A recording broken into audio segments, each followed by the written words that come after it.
Dans ce bidonville, à la sortie de Kaboul, vivent près de 800 familles dans la misère la plus totale.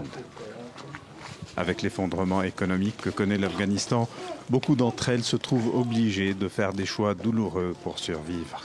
C'est le cas de Fatima qui a récemment vendu une de ses 3 filles. Nous avions faim, nous n'avions rien à manger. Ma fille aînée a été admise dans une clinique pendant près de 2 à 3 mois. J'ai rencontré beaucoup de problèmes. C'est la raison pour laquelle j'ai vendu ma fille. Âgée de 3 ans, le sort de Ferouza est déjà scellé. Elle rejoindra la maison de son futur beau-père à l'âge de 10 ans pour être mariée à l'un de ses fils. Mon cœur ne peut pas l'accepter.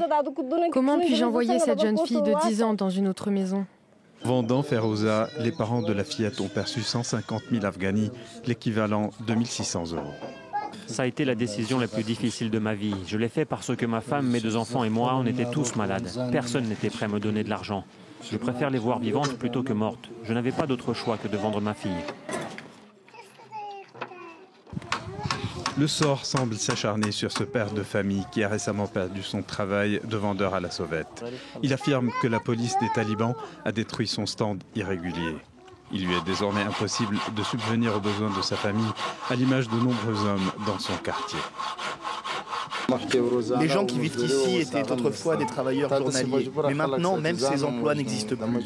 Certains veulent se suicider par faim et par désespoir. Il y en a qui ont vendu leurs reins, d'autres vendent leurs enfants. Il y a beaucoup de gens qui ont des problèmes.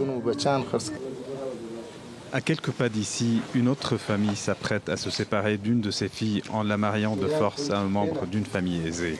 Cette mère n'a plus les moyens de soigner sa cadette handicapée. Elle décide alors de vendre sa sœur, âgée seulement de 7 ans. Nous étions déjà pauvres, mais maintenant l'inflation fait tellement mal aux pauvres. Si nous ne la vendons pas, que pouvons-nous faire d'autre ? Les enfants ne sont pas à vendre, nous n'avons pas d'autres moyens.